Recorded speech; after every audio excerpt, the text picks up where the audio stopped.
All right, welcome to Games by Design. I am Deus, And I am Rage. and tonight we are talking about game intros and tutorials. The good, the bad, and the ugly of them. What makes a tutorial good? What makes an intro good? So let's actually chop this up into two parts. Because while these things go hand in hand together and are often right there with each other, they are completely separate topics. Completely separate. Can't even remotely be compared. I'm just gonna fix that webcam. It's bugging me. What, you don't like me being slightly off center? Oh no, I'm not worried about you. I'm worried about me getting chroma keyed out. I'm gonna remove my chroma key for a bit here. There we go. I look normal again! Huzzah! And the sky is back. Oh, you can see the sky? sky is back. Oh yeah, the sky. Right on. Yeah, you can see our outer lovely little condo windows here. We are the tallest building in the city. You can see that. Look at that forest line and everything back. No, that way. Oh, it's out that window. Okay, that's what you're looking. Nice forest line out there too. Yeah, it's nice. It's nice. Love this little city. It's just a little place, but it's great. We're right next door to a farmer's market. You know, it's all the rest of it is all farms around us. It's all like farm fresh veggies, and one of the best butchers in the Lower Mainland is just a few blocks from us, and stuff like that. That part I must say I am envious of. There's a noticeable lack of butchers downtown. Yeah, downtown Vancouver, you don't get a lot of meat even. There's a couple good barbecue points, but No, I was gonna say Peck and Paw's pretty good. Peck and Paw is great. Peck and Paw is so good. I've actually talked about it in other streams. I'm like, yeah, if you're ever in Vancouver and you want barbecues, this is where you got to go. It's definitely the place to check out. We're gonna start with game intros because tutorials is a massive subject, and we're gonna spend some time digging into that. Intros is the smaller one, but there's some really cool stuff in it. Game intros. So, before we start digging into it, we only have a couple viewers at this moment. Hopefully some more show up soon for this topic, but of the games you two have played, and anybody else that my Steam might not have told me, or OBS might not have told me is here yet. Twitch doesn't always update it, so if there's more here and I can't see you, I'm sorry for it, but please partake and feel free to be part of this discussion. For the games you've played, when you think good intro, what game comes to mind and why? Like, what about the intro is it you actually liked? We're trying to get into what makes a good intro. And conversely, we'll also do what makes a bad intro. Hey, you may want to zoom in a little bit on that spreadsheet. Text's a little small. Yeah, I'm going to jack up sizes and stuff. I always do.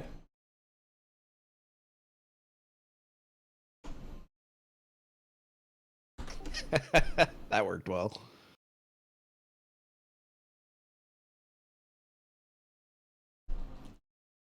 I usually do this right at the beginning. There we go.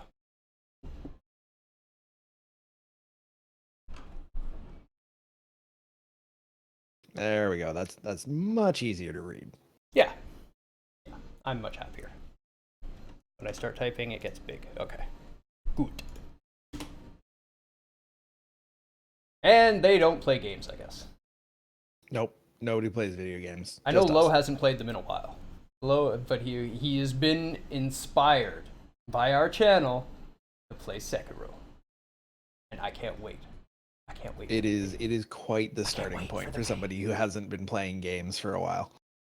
Though Pookie, who is sometimes in the chat as well, had only been playing games, period, for 2 or 3 years. And started with the simplest of JRPGs, turn-based.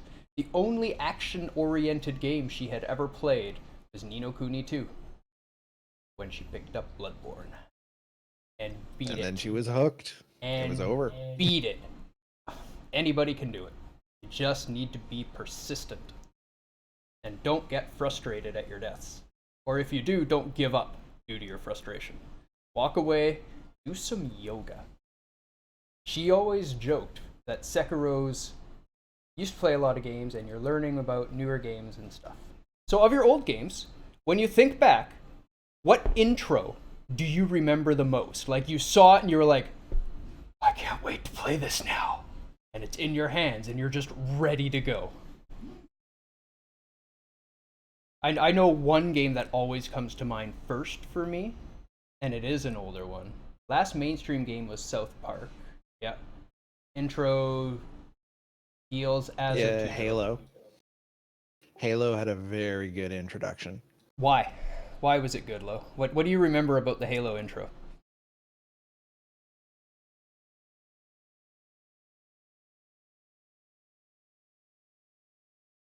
Maybe it's long enough ago that all he remembers is how much he liked it. That's possible. That does happen. But if there is something about a intro from that long ago that sticks out, then that's worth noting. That's a long time for something like that to stick with a person. They may have been onto something here, and maybe we should figure out what it was. And one of the first games that I always like to think about whenever I'm thinking about good aspects of a video game uh, is Dark Souls. And much like Lo had just said about Halo's introduction, it's very cinematic. It really hooks you into the world, makes you want to explore, learn things about it. So a good Yeah, intro exactly. has to set the world.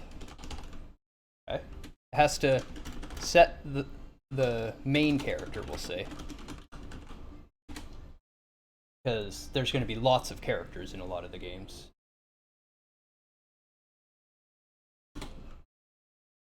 It has to have some sort of story hook to it to keep you interested in the game.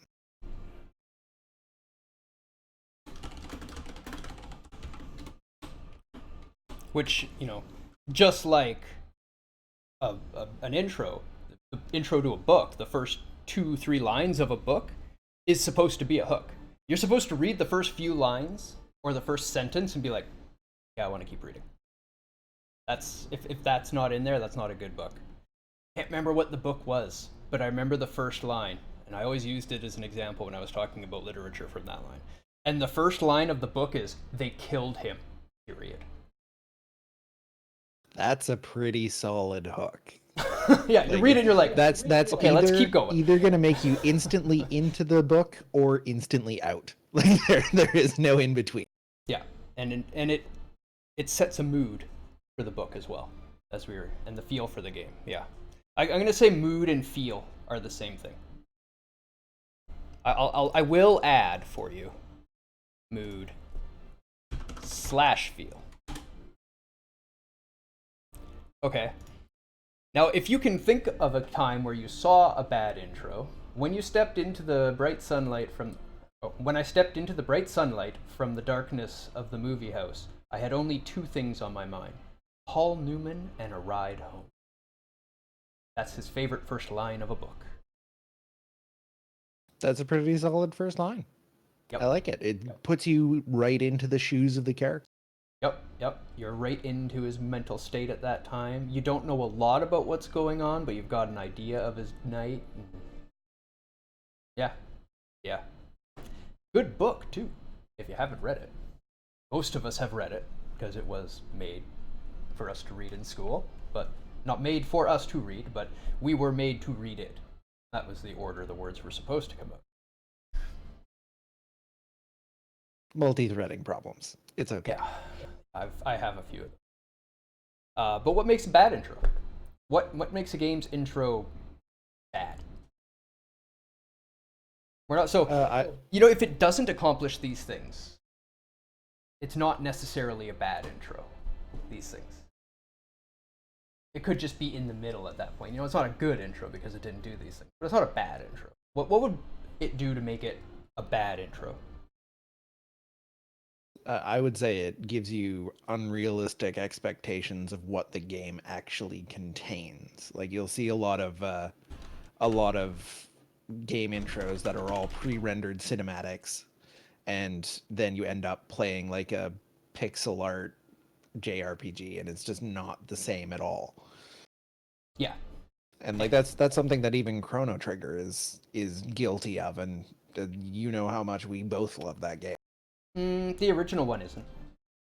Yeah, but the re-releases on PlayStation 1 and subsequent platforms did have full animated cutscenes at the beginning. But if you're taking a beloved game and re-releasing it, and then you're adding in some artwork that's modern day that you've done for the game, I think it's acceptable. Hey, you guys that loved this game, you're paying for it again. Have some extra artwork that we had for the game. Yeah, I suppose, but like imagine if you had never played Chrono Trigger when it was on the Super Nintendo. Your first experience was the, say, the mobile version because you're, just turned 16 and everybody's talking about this Chrono Trigger game and you want to check it out. The transition could be a little jarring. That's true. That's true. But I'm not sure if that's really their target market. I guess it would really depend on what you're trying to target with your game. Are you trying to target all those old school fans that want a little bit more and are more than happy to spend money? Or are you trying to target the people that haven't played the game and hook them as an audience to sell this old game to a new generation? Yeah, it is very much dependent on who you're targeting. But I agree, setting unreal expectations can be a very negative thing. Just maybe not with that one example, because I have seen where, it's super super fancy, or even maybe like really really high action, and then it cuts into the game, and you're just walking around doing nothing for a while. That could be negative in the same Yeah, way with an unrealistic that's one of the expectation. things that got me about a lot of Bethesda's games is you often have like this really interesting lead up and then they just drop you in an empty world with nothing to do. Yeah, yeah, that's a good description of their stuff. And yes, Raven, I was going to be getting to your dragging on for too long because that was my number one in my mind as a thing that makes a negative intro. An intro that's too long. If I'm falling asleep waiting for your game to begin, I'm probably not going to enjoy it by the time I get my hands on it. Come on, Yeah, guys, let's it's get to gotta the be action. Let's get to the game. gotta be pretty special to come back from something like that. You spend 45 minutes watching cutscenes or whatever, and then you're just like, okay, can I actually play the game, please? Yeah. Um, so in a couple examples that I can think of, I'm not sure if I'd say it makes it a good one, but something I liked in like a lot of the JRPG intros and stuff like that was when they interlace a little bit of action into the intro scenes. So like here's a quick combat and then back into some FMV, and here's a quick combat and back into some FMV. Or in the later ages in engine animation, or earlier on in the pixel art stages as well. I really liked how a lot of the very earlier, well, not very early, but earlier Final Fantasies, for instance, did that, where they would have a bunch of scripted in-engine cutscenes, drop you into some combat, do a little exploration, and then a bunch more in-engine cutscenes. And I just think that works really well. I find that it reduces the jarring going from an FMV to in-engine. Yeah, I agree. And then when they're doing it that way, they're minimizing the length of those little cutscenes because you're playing the game between them, so you're not sitting there for an hour watching cutscenes waiting for it to start. You're still engaged in it. Yeah, exactly. FF4 intro nailed it. Yeah, FF4 was pretty fantastic. And that was basically in engine cutscenes on the SNES. I don't know if you've ever seen the intro to it, Rage. I have. I've been watching Lobos Jr.'s Final Fantasy playthrough of all of the main numbered ones. Excellent. Yeah, the beginning of 4 was great with Cecil flying around on the ship, attacking the towns. That's another one that uses the. Yeah. We're bombing a town, it's all FMV, things are blowing up, and this is the first Final Fantasy that's on the Super Nintendo, remember? This was a big, big deal. This is a big jump in graphics and power and memory and all that fun stuff. They could not do these awesome scenes of ships flying around and blowing up cities yet. So when we got to see that, it was just like, this is amazing! And then you fight on the ship of the deck of the ship, and you're all super powered because you're all buffed up from the evil powers that are pushing you to do this. You one shot everything. get to fly back, and then all of a sudden, oh, I'm weak and I have to fight things now. Oh no. Yeah. Which is a little Fantastic. bit of the like it shows you. It's a mechanic that I'm very torn on, like from a narrative perspective. The power teas, where they'll show you all of the power that you can have in the game, and then take it all away and say, okay, go get it back. Which I mean, I feel like if it's a indirect sequel or the first piece of an IP, I think it can work really well. But like, say God of War at the beginning of every game except the new one, they have to depower you again because who knows what state you were in when you finished the previous game. And it's something that I personally don't like.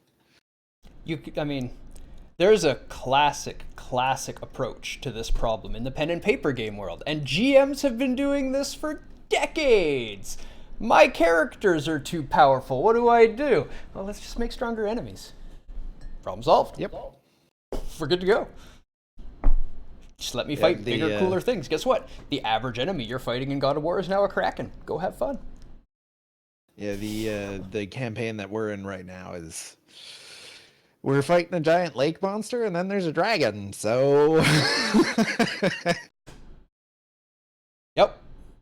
You just throw bigger things at the party until you manage to kill them. That's it. You can do the same thing in games. Just throw bigger stuff at us and we'll have to fight bigger things. MMOs do it somewhat well with their expansions. You know, they're forced into this problem. You can't delete all the players' characters and be like, hey, you guys got to start over again, because you'd have riots. Nerds would start murdering people in the streets. It would be chaos. You can't delete their characters. So they just have to make more powerful enemies. So, hey, these guys are now stronger and their numbers are bigger and you've got to hit them harder. It's the same game. which works in certain genres of game. Yeah. It definitely does. Yeah. I mean, I'm not saying you can abuse it everywhere. I think it's overdone. There is a large problem in MMOs with power creep, but that's another conversation entirely. I could go 2 hours just on that one. Yeah, we could do an entire show on power creep in various genres. Game started when you lost sight of Cain. God of War 2's depowering made sense on a narrative point of view, though. Sort of. I also found it was a bit forced. Like, was it 2 or 3 where you start and then Zeus gives you the sword and then he comes and stabs you with it? I don't remember which one that was, but like that was super forced. Hey, thanks for the bit, Lo. The bit. Oh yeah, that was 2. I was remembering correctly. Yeah, that it felt like they were very much just sort of forcing that to happen narratively. They did give it narrative justification, but the narrative justification felt forced in order to make the growth of the character more easily attainable, rather than doing something like they did in the new God of War, which was a much more difficult solution in that Kratos is old now. He hasn't fought anybody for decades. I mean, like that takes a lot more narrative effort. Yeah, the other one would be under the definition of Deus Ex Machina. That is literally the literary mechanic that they used there. Yeah, they just made it happen. Yeah. If you're unfamiliar with Deus Ex Machina, it is a literary term that translates to God from a machine because it dates back to the days of Shakespeare, who absolutely loved to use it. Most of his endings were Deus Ex Machina. They called it this because at the end, when everything's going wrong, suddenly God would come up out of the stage floor and save everyone. And it didn't matter what was happening because he could just go, "You're all saved now." That's why they called it God from a machine, because they would use a machine to jack him up onto the stage floor, literally from the beginning. So now anytime everything is going wrong, and then suddenly someone just comes in and says, "Hey, you're all saved," that's called Deus Ex Machina. And it is still very commonly used. Yes, very, very. Yeah, just don't play it on hardest difficulty. They watching one of our old videos where we were talking about difficulty. We talked about it a little bit. They got too spongy. They just overdid it on the high end. It's not harder. You just got to hit things more. That's not fun. That's just longer. Yeah, just made it take longer to beat the game. I played it, I believe, on the normal difficulty and thoroughly enjoyed it. Though I did love the new God of War. Yeah, I know Deus was less of a fan than I was, but enjoyed the world and the writing for what it was. I didn't dislike it in any major way. I enjoyed the time I played it. It just didn't hook me to stay with it. I ended up playing something else and it never got finished. Just one of those. Yes, totally fair. I mean, I was much more invested in the character than you were, having played all of the previous games, including the ones that were only released on Vita. Yeah, I've never played any other God of War games. I don't like. I didn't even play Dark Souls because I just kind of wrote it off as another one of those. Until I was. How wrong you were. Yeah, my eyes were pried open, and I was beaten senseless by Dark Souls, and I am now one of the biggest fans of the genre. So here we are. Until it was Nathan's fault. Yep, isn't that true? And welcome to the stream, Pookie Celeste. Hey, Pookie. How you Always doing? nice to have you with us. So, bad intro, just unrealistic expectations and too long? Is that really the crux of an intro? Just don't make it too long and it won't be bad. It might not be good, but it won't be bad. Don't make it too long, and don't set expectations that won't be fulfilled in the game. Like if you're gonna do a Chekhov's gun, for instance, you actually have to go back and get the gun. Happy weekend. Huzzah! We all love weekend, because that means it's stream time. Yeah. Also sleeping in. I did sleep till noon today. That was pretty great. Yeah, I woke up around the same time. I have no complaints. All right. Over dramatism, I would say, is not necessarily a fault with the introduction, but it very much can be a fault with the writing in the game overall. Okay, so I'm going to throw up a quick intro to a game that is one of my all-time personal favorites, just due to the balls it took. Oh, yes. Yes, this one is fantastic. That whale call sound was part of it.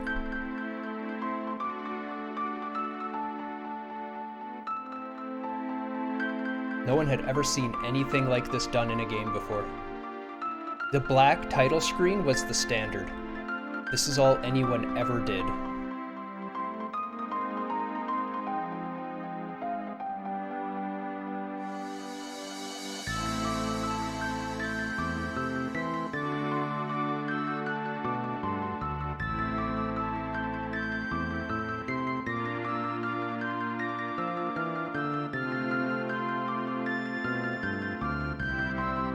Do you remember this intro, Lo?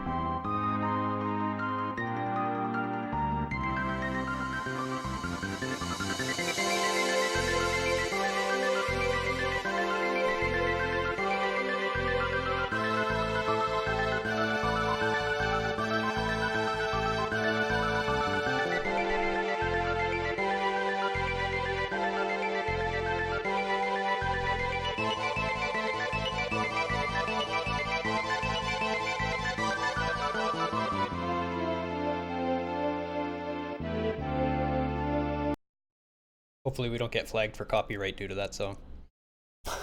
Hopefully. But, I mean, no one... That opening whale call was so well encoded audio-wise. That was one of the most realistic things people had ever heard in a game. You're instantly like... And you're looking, and then the music starts. And it's Squaresoft. Come on. Their music in those days was mostly headed up by Nobuo. If it wasn't him, it was one of the people that came to work for them so they could work with him. They were all disciples of his, basically. That's what did their music. That's why they're all so phenomenal. So it kicks in right away with that perfect intro. It tugs at the heartstrings right away. That call is supposed to be the mana tree calling out for help, and then we're greeted with one of the most beautiful rendered images that we had ever seen in gaming at this point. You were already in love with the game, and you have not even pressed start yet. That's how good that cartridge was when you put it in. Now, to stagger, everyone who's ever worked in software or have a slightest understanding of game design, development, and how the process goes. This opening scene, just up until where you press start, used 30% of the cartridge's memory. Yep. 30%.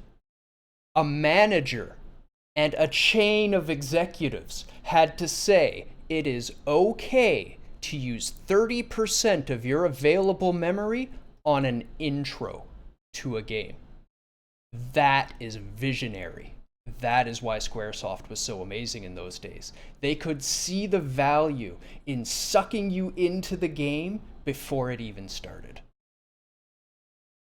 Much like the introduction sequence and the title screen of Chrono Trigger as well, like the pendulum swinging back and forth. And granted, this is the end of the Super Nintendo's life cycle, but the pendulum swinging back and forth and the sound of the metronome just immediately invokes, well, nostalgia for me, but a sense of wonder, a sense of curiosity about the game.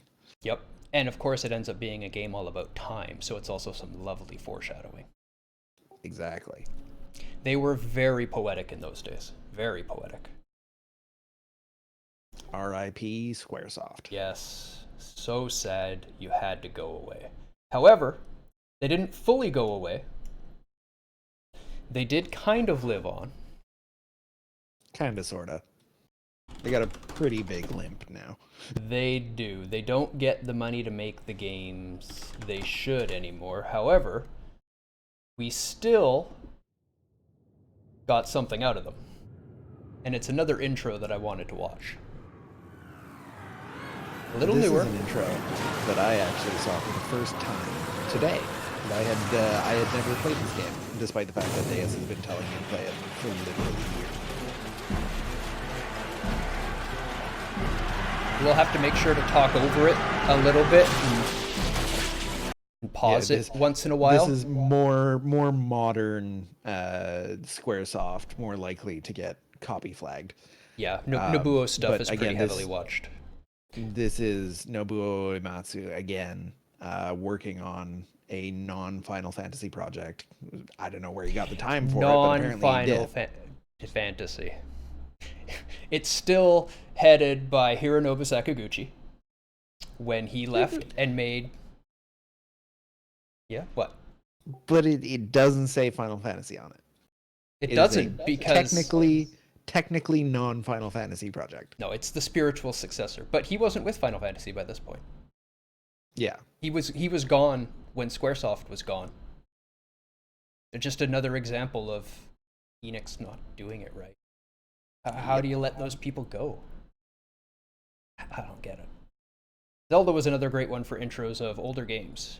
Yeah, actually the biggest intro example for the Zelda series is probably Ocarina of Time, with its first foray into 3D, and that opening scene of a 3D Link, well rendered on a 3D horse, running across vast open plains, and setting a standard for what you're actually getting yourself into now. Zelda has gone big and 3D with lots of memory, and we've created a massive sprawling world for you to actually explore. And that's exactly what it did deliver. That being said, Link to the Past was also fantastic. Yes. Link to the Past was well done meat and potatoes. Yes. There's nothing special or unique about it. It followed a pretty standard formula, but it was meat and potatoes. It was just very, very good meat and potatoes. Yeah. And you can have a great game with well done meat and potatoes. I say it all the time. Okay, back to Lost Odyssey. So this is the Final Fantasy team getting together, and they were actually funded by Microsoft on this one, which staggers me. because Microsoft, the kings of advertising, somehow failed to advertise this game properly. And I know a lot of Final Fantasy fans that don't even know that it's by the same team. It's basically the spiritual successor.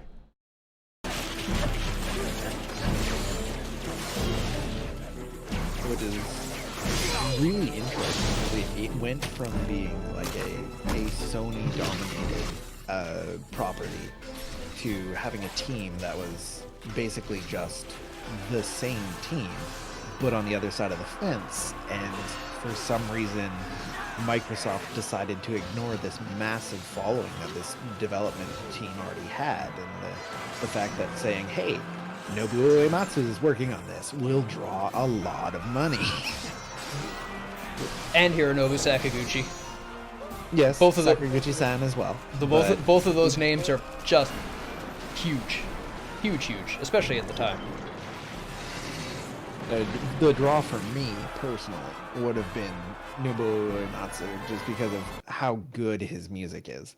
But I totally get that the people who are more into the Final Fantasy flow of things is Nakamura-san. No, what's his name? Not Nakamura. I forget. The actual game director is a massive draw as well. Yeah, 100%. There's a very, very large following of us, and I'm always bitching about it to anyone that will listen, that, are just completely alienated by this change in Final Fantasy. Why did you change the system?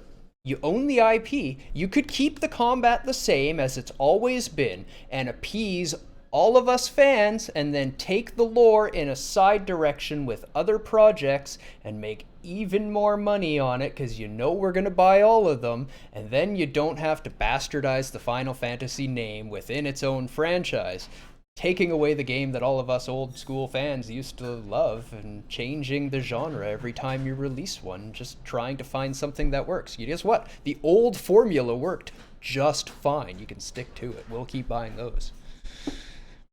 And now we have Final Fantasy 15. So that's the thing.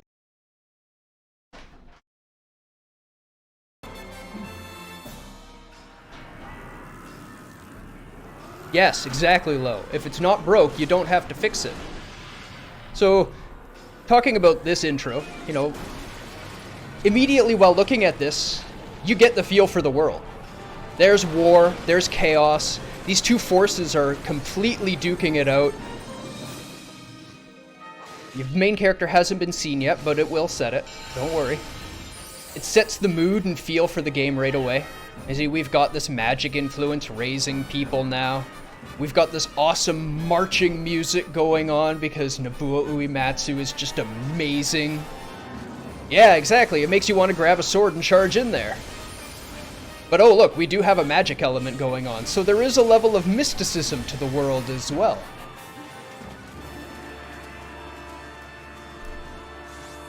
And then when the main character is eventually introduced, here's Kaim. This is the main character right here. You immediately know that this is the main character.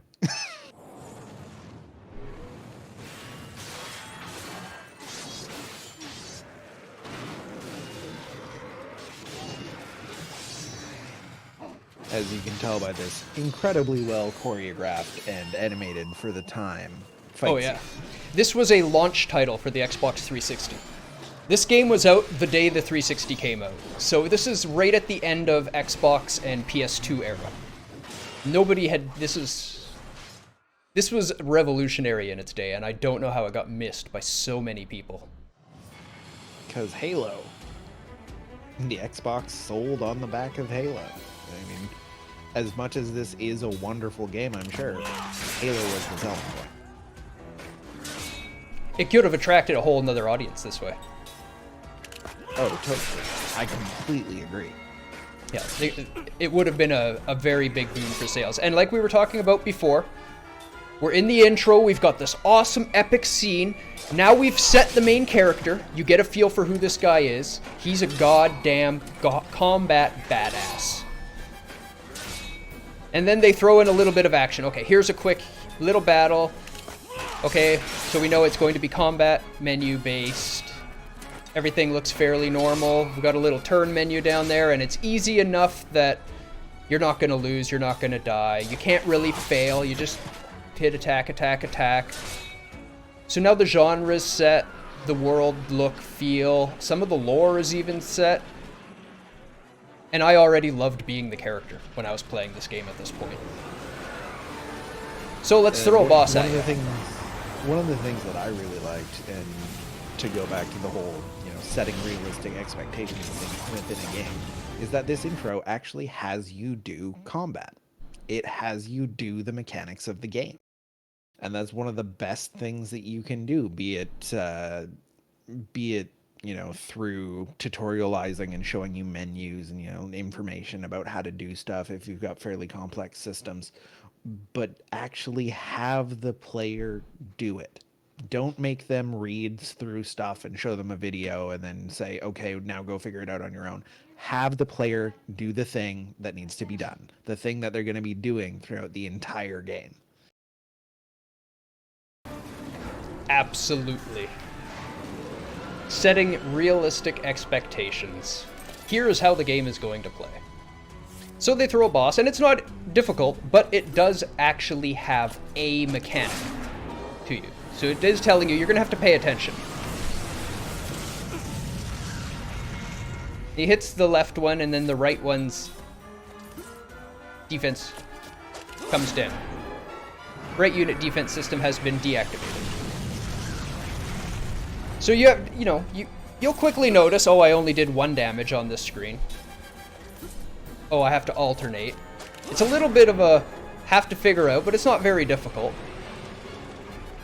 And it does give you a good introduction to the fact that, hey, these sort of systems are going to be in play. Yep. This is a mechanic that will probably show up again in the game. And every single boss you encounter in the game did have at least one mechanic to it that you had to pay attention to.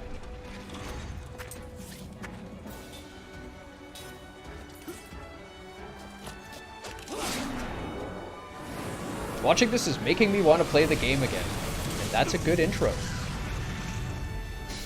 I love this game. Maybe I'll stream it. Maybe I'll do it in a retro stream. So that Rage can finally see it. I was just going to say, I'll finally have my Lost Odyssey experience. One of my all-time favorites.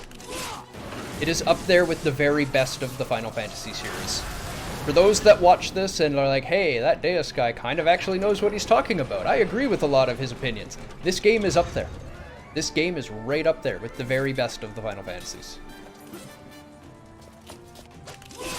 Yeah, you'd like to see that? Well, if you would like to see that, then that is definitely something I can make happen. I'll have to buy a couple more pieces of hardware to get all that hooked in, but I can do that. It's worth it for this game.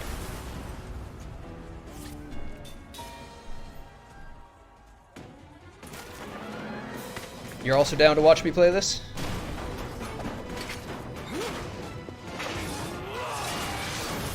Take that, tank. Get wrecked.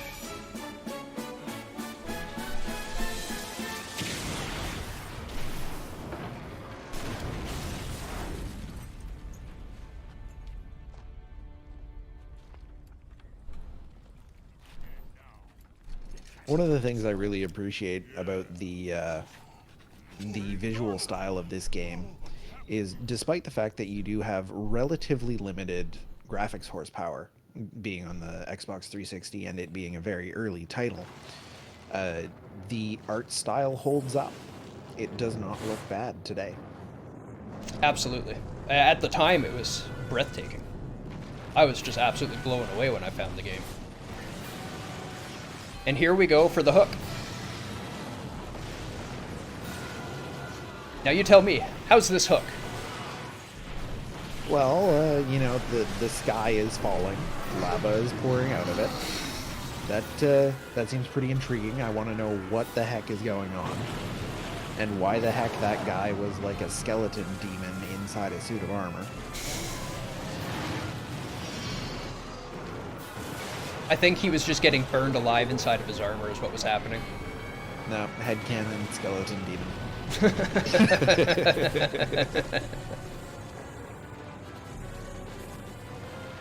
Meanwhile, the main character is just observing this, Until the seemingly explosion. unfazed. That explosion seemed to completely envelop the hero, though. The battle's over. The clouds clear. The sun returns so you can see the devastation that has been wrought. It literally looks like somebody dumped a volcano on the battlefield.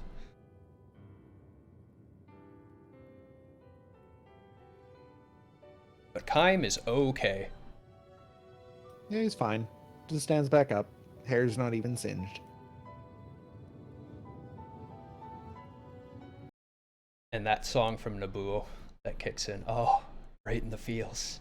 So good. Right in the feels. I think I can get away with playing 10 seconds of it more.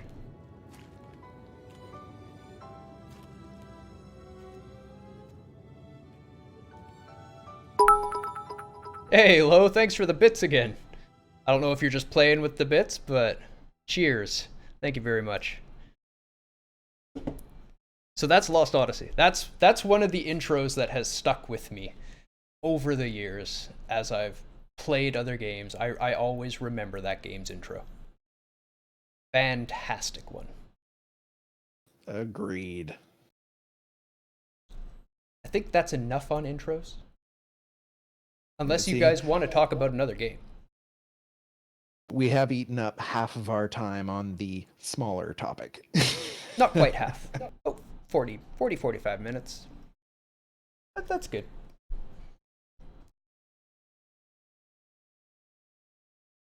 So now we're going to be taking a little bit of a look at game tutorials as the counterpoint to the introduction.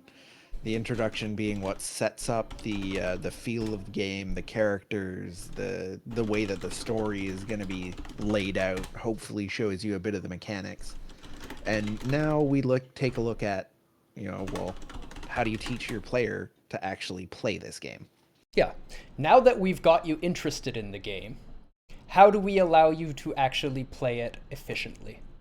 Because nothing will ruin a game faster than having no fucking idea what's going on. How do I play this game? The buttons are esoteric, the commands I don't understand. That's one of the ones that comes up with that is first thing I think of for bad is MUDs. That's why I never got into MUDs. I played it for like an hour and had no clue what was going on, and I just did something else. Which is a shame because MUDs are awesome. But nope, couldn't do it. So, what makes a good tutorial? I would say one of the most important things is showing you how all of the game's main mechanical systems work. Like in Mario, teach you how to jump, teach you how to run.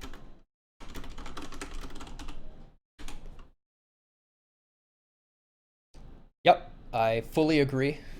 Mario 1 really didn't have quick and efficient.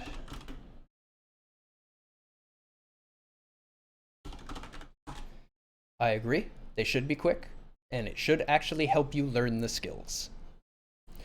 A big one for me on them, for a good tutorial, make it skippable, for God's sakes! Yes, please. I don't need to be taught how to look and reload my gun. I have played a lot of... I may have even played your game a few times already. Now, if you think your game is so trash that no one would ever play it twice, then go ahead and keep your things not skippable. That's fine, No one's ever going to play it again. It's you don't have to skip it. But if you think that your game might be worth a shit, and people might want to play it again, they don't want to go through your tutorial again. They don't. They just don't. Make it skippable. And Lo, to your point, leaving things out in the tutorial so that you still have more stuff to learn throughout the game, that is very true. And I would say that in showing how the game's mechanics work, you can show how the system underneath the new stuff that you'll be learning eventually will work without giving away all the secrets, so to speak. So, like in, uh, say, Doom, they show you within seconds that this game is about shooting demons in the head. The first time you get control of your character, your gun is pointed at a demon's head. You pull the trigger. That's what you do. Like, they do a very good job of that. But it doesn't give away all of the different weapons that you're going to be getting later. Yeah. Yeah, that's a good example. They don't need to make you a master at the game. You don't need to know every single thing about it, but you do need to know enough to understand those things about it. Dark Souls is an example of doing it poorly, in my opinion. As much as Sorry, I love that fans game, of the I game. completely agree. That game has a terrible tutorial. So one of the biggest points I'm going to add at the very, very top of what makes a bad tutorial: being able to fail it. If the player can fail your tutorial, go back to the drawing board. You've done it wrong from the very beginning. Hello, Nerield. Welcome to the chat. Always nice to have you with us. Yeah, I agree, spoilers have to be left in it. And to a point, Dark Souls is designed to have a bad tutorial. You're supposed to feel lost and confused as though you've just waken up in this abandoned place where everything is trying to kill you. And they fucking nailed it. But it is not an easy game to get into because of that. And the point that I know both you and Pseudo had was specifically the placement of your very first weapon. I'll let you tell that story. So I don't know how many other people that have played Dark Souls have done this, but when you find your very first weapon, there's something shooting an arrow at you. My first instinct when something attacks me is not to hide. This is why I ended up loving Dark Souls. However, it greatly hindered the tutorial, because where I'm supposed to duck and hide and grab a weapon, I ran around the arrow and proceeded to stab the skeleton in the back over and over and over and over until it died. Then there was a door right there, so I went through the door and I continued on. After killing 3 enemies in the game this way, I started thinking, man, I knew this game was supposed to be hard, but this is kind of ridiculous. Didn't they say it was hard but fair? Why do I have to hit these things so many times? And I was starting to get frustrated until Rage told me, oh no, man, you just missed the weapon. Which, I mean, you could, as a Dark Souls fanboy, just be like, oh, well, you were supposed to pay attention. But it's, like, actually hidden down a little nook in the hallway with a dude shooting at you, and they just gave you a shield. In my defense, if I wasn't paying attention, I would have got shot in the face by an arrow. I was paying attention. I ran around the arrow and attacked the motherfucker trying to shoot me. But you missed the side pass. You missed the weapon drop. I did, but I did kill the danger. It's true. You did the hard way.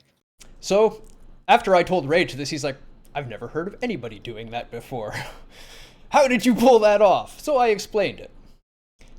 So just recently, Pseudo, who's also my brother if you didn't know, I finally convinced him and got him to play it by buying him titles from the series over and over again and gifting them to him in his Steam account until he started playing them. It was very effective. He curses my name now. You're welcome, Pseudo.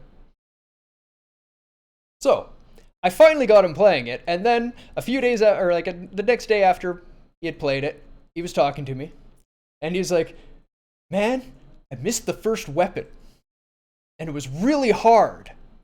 And I was like, hold on. Did you see the arrow coming at you? So you ran around it and attacked the guy who shot you and backstabbed him to death? And he was like, yeah, that's exactly what I did. I was like, you're so my brother. And that was 2 instances of the tutorial failing you in exactly the same way that I had never seen anybody experience before. It was amazing. Yep. Yeah, it was very, very sad. It was not a clear tutorial. It's just like search these notes on the ground and they'll tell you what some of the basic controls do. And that's about it. After that, figure it out on your own. Yep. And I'm fine with a lot of it, but it would have been really, really nice to have a little parry tutorial. Just that one thing.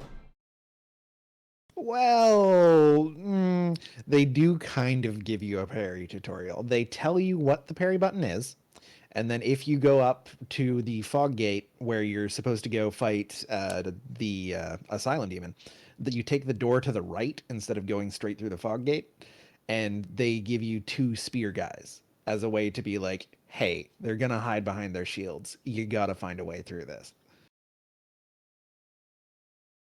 You're still But gonna die again, dozen times your first time trying to figure oh out the yeah, right button, the right moment to do the parry.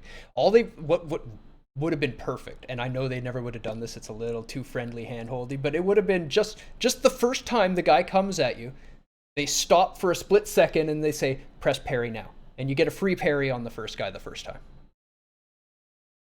That's it. That would have been that would have been fine. Hey, this is the general yeah. time and area that we're expecting you to parry.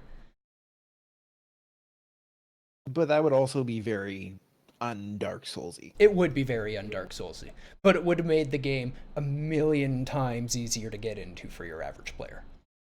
It would have had a bigger Also, it would have had a bigger reach, but it would have been less of the niche that it is. And I love it the way it is. I wouldn't want to change it. also, if they gave you a weapon first instead of the shield, make the Yes. shield missable. Yeah, yeah, I fully, fully, fully agree with that. Give you the weapon first, not the shield. Because you're also telling the player, hey, here's a shield, this is what you should use. And that's not what you should use. The shield is an option for you to use. We don't recommend using it, it's not very fun. It's a boring way to play the game. I feel like you have a tiny bit of Stockholm syndrome in regard to this game. Yes, Such that's a as good way from to explain software. it. Yes, and it's not the Dark Souls way. Punishing is the way. And I wouldn't change the game at all for anything. I love it exactly the way it is, and I'm not criticizing the game for being designed this way. I'm strictly analyzing it from a game tutorial standpoint as an example of a bad tutorial. Because if you are looking at building a good tutorial, Dark Souls is not the model you want to use. It is just not. It is a fantastic, beautifully designed game. It does all the things it wanted to do perfectly. It does not do tutorials well because it did not want to do them well. And that being said, the opposite side of that is what I would say the next thing that makes a bad tutorial, taking the agency away from the player, taking away control, and forcing you to do things their way, otherwise known as being very handholdy, Yeah.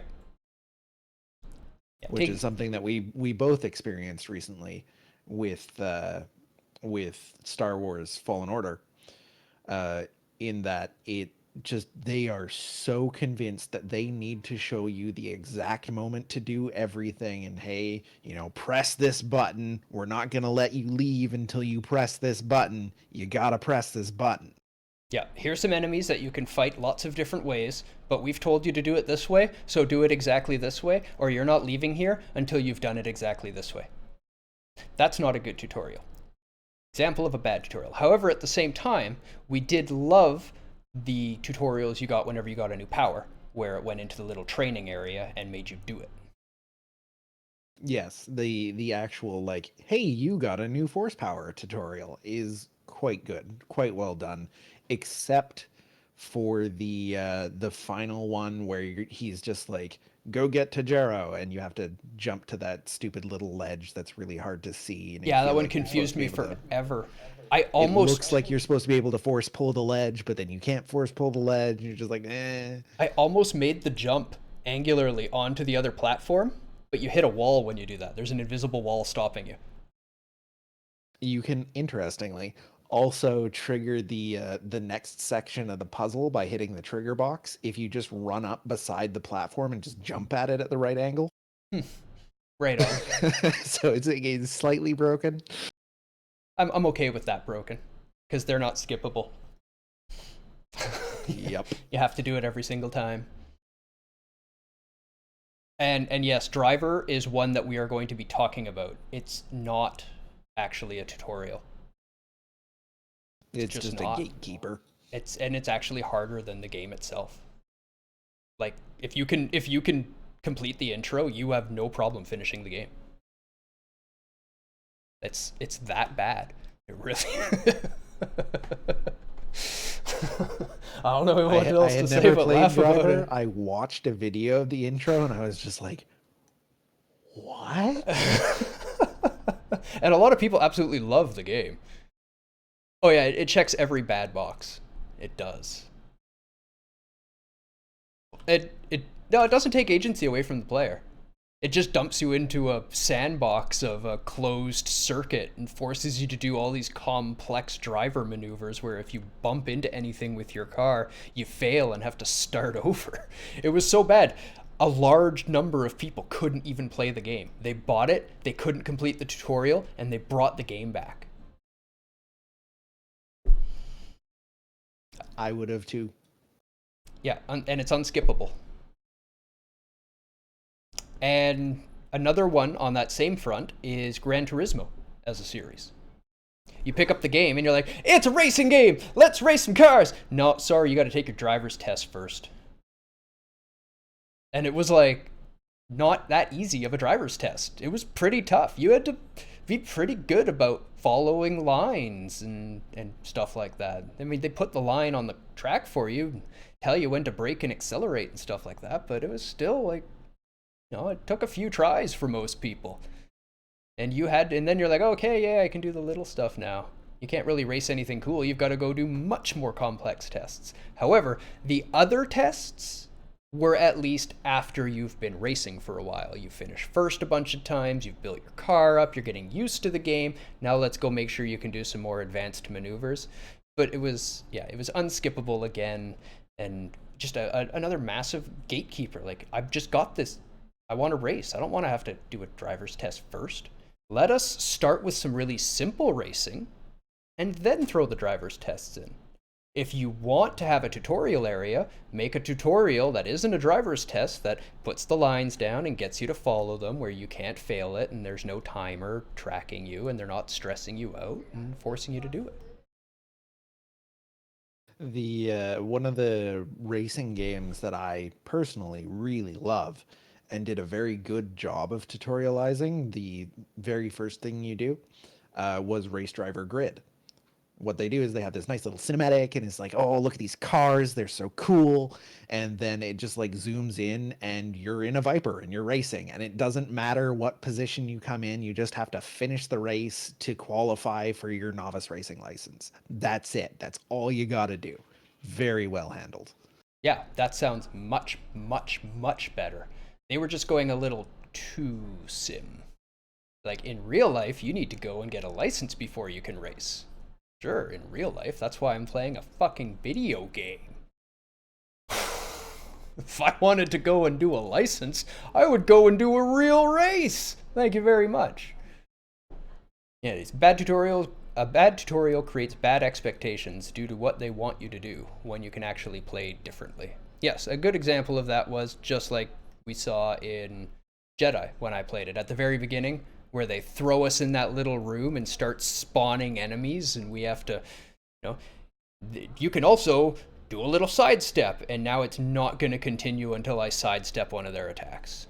Doesn't matter how many of them I killed. It was like you have to do these specific little things. And it wasn't really telling you how to do it, it was just telling you you have to do it. There was no actual tutelage involved in this. It was just lock you in a room with a bunch of people trying to kill you and tell you what they want you to do. And then just keep killing you over and over and over again in this little room until you figure it out. It's not really a tutorial. What I was saying before. The most egregious part to me in talking about that exact same room was them forcing you to use the force slow on the enemy. I was like, no, I want to kill him myself. I don't want to use my force powers, but they make you do it. Yep. Yep. Exactly the kind of thing I'm talking about with it. I couldn't. And they don't. I mean, they taught you to press this one button to slow, and that one's easier. But this game is Souls-like, but it's not Souls. It wasn't nearly as punishing as Souls. It wasn't trying to be punishing as Souls. They even put difficulty levels in. They want this game to be accessible to a wide audience. It's a Star Wars game. You want everyone to be able to play it. So teach them how to parry. Teach them how to dodge. You could have kids that have never played these types of games trying to figure this out. Exactly what I was saying. Stop the attack right here. Say, this is your timing. Push the button now. They push the button, it goes into the animation, they see how it works. They have an idea of the timing. Now, they have to watch the animations and figure out the moment that weapon's actually coming in. It's still not easy, but at least this is about the area that they want to be attacking when I hit the button. You can read it more later going in. GTA was a bad one for tutorials. What was bad about it? I didn't play a lot of GTA, I don't remember. Yeah, neither did I. I was never big on the open world games. GTA 5? Is it one of those ones where it's the fifth one in the series, so they're guilty of assuming everyone playing 5 has also played 4, 3, 2, and 1, and the concepts from those games don't need to be explained? Something like that. Because a lot of games are bad for that. You couldn't figure out how to do anything, and you had played the other games. Did it just not have a tutorial at all? So yeah, it just had no tutorial. They just changed shit and threw you in it. It's like Dark Souls San Andreas. Way to go, Rockstar. Yeah, you fucked that one up, didn't ya? I honestly don't know why people were so excited for Red Dead 2. I don't get it, but okay. People loved it though, so. Okay. Yeah. You're allowed to like it. From what I saw of a buddy playing it, as he's walking around interacting with the NPCs and stuff, it was pretty well written. The graphics are well done. I mean, you expect the good graphics and the good sound from a AAA studio. It runs like garbage, though. Yeah, the PC port was fucking trash. Even the console versions run like garbage. Like, they're down below 20 FPS a lot of the time. Ooh, that's not good. Yeah. But people like being a cowboy, I guess. But the dialogue and the NPC interaction and stuff that I saw was actually pretty well written. And it had some proper morality to it, stuff like that. It had a lot of good RPG aspects to it, actually. I mean, I guess I'm just not the target market for Grand Theft Horse. Yeah, no, neither am I. Neither am I. No instruction. But anyway, back to But that's all been game tutorial. That has all been game tutorial. For the most part. Let's maybe give some examples. Yes, that was a good one. Maybe give some examples of games that we really like the tutorials on, what you can take away from them in order to maybe think more critically about the tutorials you're playing, whether or not it's actually adequately preparing you for the game ahead. So one of the games that I would like to speak a little bit about as far as tutorials go is actually the Call of Duty Modern Warfare 1, the original release back in like 2004 or whenever it was. I thought it actually had a great tutorial. I don't know if you're going to pull up some footage for this one. But, I'm going to try to. Sure. Let's see if we can get that in. Didn't you send me a video of it? I did. I'm just going to grab that one. Oh, but your video is going to disappear if I do that. The rage... Only momentarily. Or will it? No, it was in the private message. Yeah, it should be in here. Just a moment. Yeah, here we go. But despite the fact that Call of Duty is generally derided as, oh, it's so generic, and don't worry about pausing this one while we're talking over it or anything. Thanks for the bit low. Yeah, thanks for the bit, Uh, Lord. the it's generic for a reason. This is one of the games that started the modern military shooter, and it's because it did it so well. The way that this game approaches the tutorial is to first give you sort of a briefing on what your mission is going to be throughout these games, and then it immediately throws you into training. It just says, "Hey, you know what? You're here. You are this new special ops commando. You're in the firing range. Go figure out how you do your stuff." It says, "Go pick up your rifle. You go get your rifle." And then what do you do the first thing with your rifle? You go shoot it. You aim down range and you shoot at things. It helps you configure your controls, whether or not you need to have your Y-axis inverted. As And as a double inverted player, I greatly appreciate the game just going, look up, look down. Do you want me to invert this? I'm like, yeah, please, then I can actually play you. which, as it turns out, is pretty important for a lot of players. Yeah, it's a very large player base that actually plays one or two inverted axes. And one of the even more impressive things about this game and its tutorial is, as they're going through the basics here, how to reload, hey, your bullets can penetrate wood, etc., etc. I really liked the wood touch. Really liked the wood touch. Yeah, and they make sure to tell you up front that, hey, this is a thing that can happen. If you get shot through a thin wall, that's not bullshit. That's not bad hit detection. It's because the bullets can actually penetrate the wood. And it has you do a little time challenge here of, shooting a guy as fast as you can. You get a feel for the weapon. You get to set your mouse sensitivity if you're playing with a mouse. Set your controller sensitivity if you're playing with a controller. And then they teach you, hey, here's the basics of being in a firefight. Guess what? Switching your weapon, it's gonna be faster than reloading your rifle. You can pull out your pistol way faster than you reload a weapon. And, here's how you melee. Just immediately sets you up for everything. And then now, the most interesting part of this, and this is still, all in character of the game, all in the setting, getting you invested in this new special agent soap, as it were. Not soapy. Not soapy, but soap. And Captain Price. Oh my god, I love Captain Price. By far my favorite character in a shooter that isn't Doom Guy. Oh, Raven, thank you very much. Thanks for the bit. And for the emote. I got a free emote out of that. Lucky. But as I was saying, the next thing they do is they actually have you run through a firehouse. They give you your equipment, your flashbangs. They give you a different gun. And they say, okay, make your way through the firehouse. See how fast you can do it. And it will actually recommend a difficulty of the game based on how fast you can clear this firehouse, which I thought was super cool.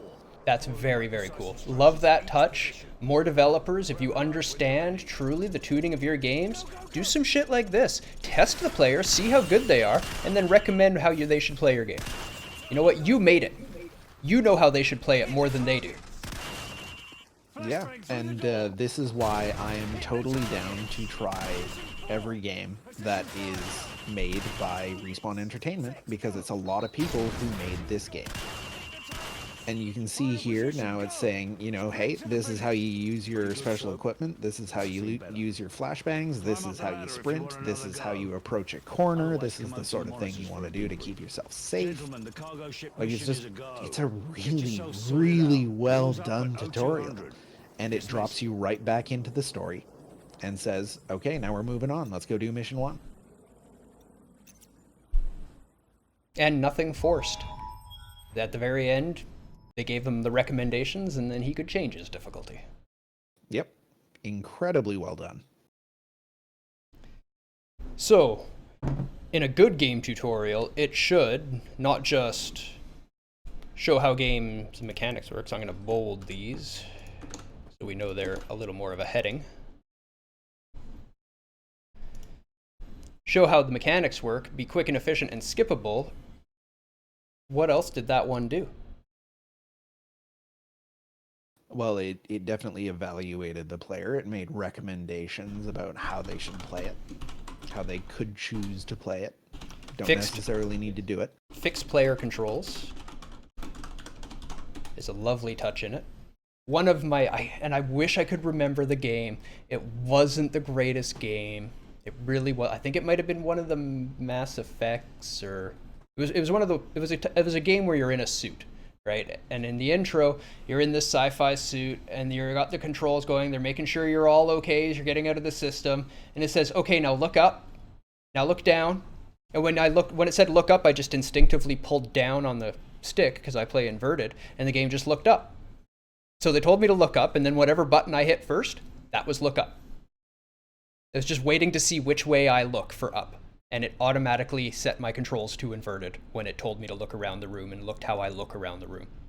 That's genius. Which is absolutely brilliant. Like, that takes what Modern Warfare did there and just pulls it up a notch. You just tell the game how you want to play.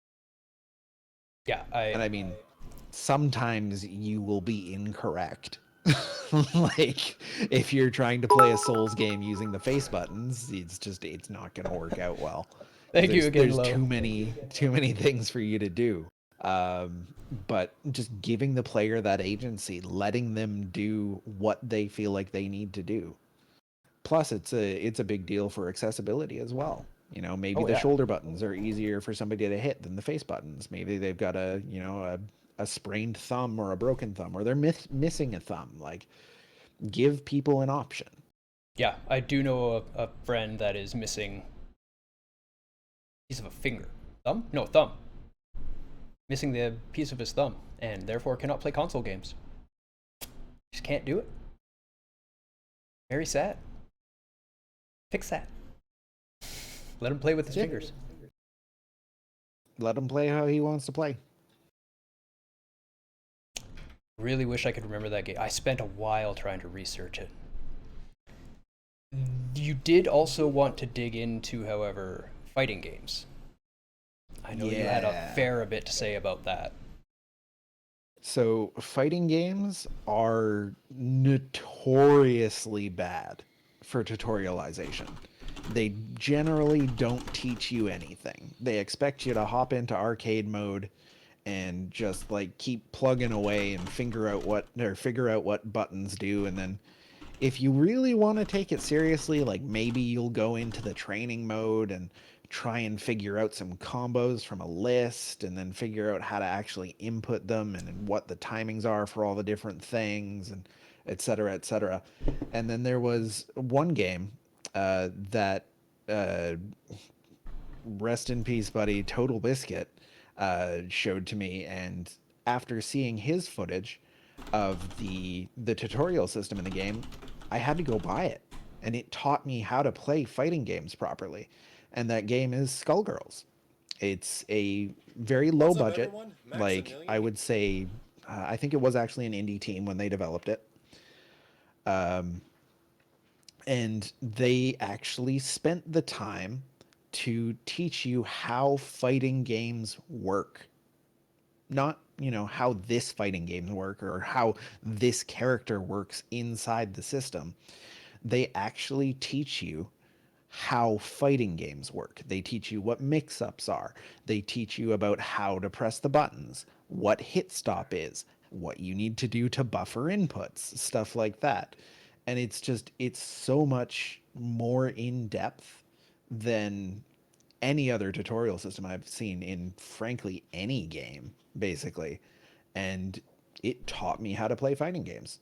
I still wasn't good, but I learned how fighting games work. I got half decent after playing with somebody who actually used to be a competitive player for about a year and just getting my ass kicked every single time. That is how you get better at games. You die, you lose, you fail, you change, you learn from your mistakes, and you come back and try it again. To all those people out there saying, I can't play games, I'm no good at it. The reason you're saying that is because you've spent less time playing them than we've spent failing at them. It's true. It is a safe space to fail, and failing is the way to learn. And you can see here, they're explaining what a mid attack is. Like, this is something that is core to how most fighting games work. There is a way to block, and there are different positions to block from. Most fighting games will never explain this. They won't tell you what it does or why it does it. You'll just get pissed off and be like, I was blocking, this is bullshit. And then you get hit by, either a sweep or a jump attack. And you'll go, whoa, I was blocking, how come it hit me? And it's because the game didn't teach you how to play it. I have very strong feelings about this. Get told the same about your cooking. I could never make that. Well, I started off having to fling flaming pots out my front door into the snow to avoid a house fire, but I didn't stop. And bought a fire extinguisher. Fire extinguisher is a very good investment if you're going to be flinging flaming pots out of your house on a regular basis. We strongly endorse owning a fire extinguisher if this event occurs for you. Or at all. You should probably just own a fire extinguisher. Yeah, just having a fire extinguisher in the building is usually a good idea, period. Fires happen. We're just watching a little bit. You can see it's actually really, really, really in-depth here. Yeah, and this is the basic tutorials. This isn't like how to play this character. This is how fighting games work.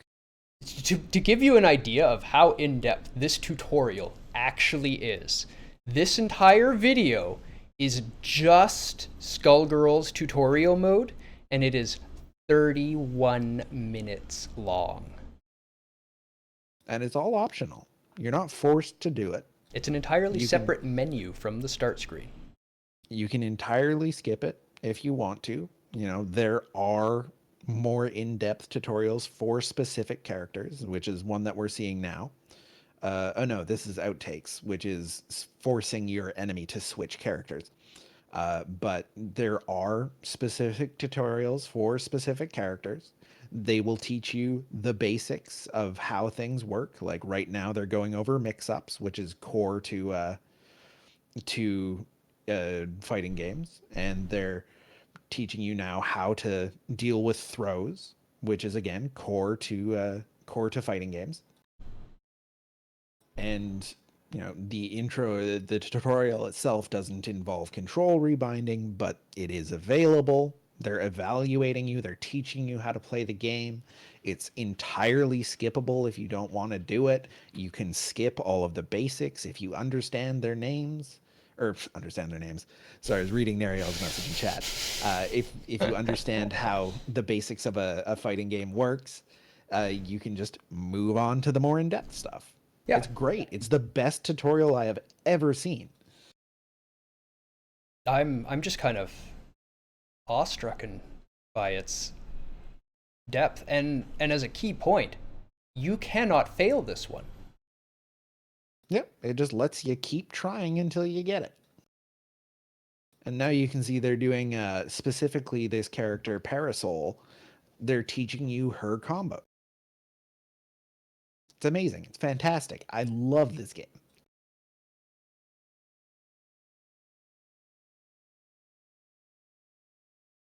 Also, I can't remember her name, but the nurse is by far my favorite character. She's super strong.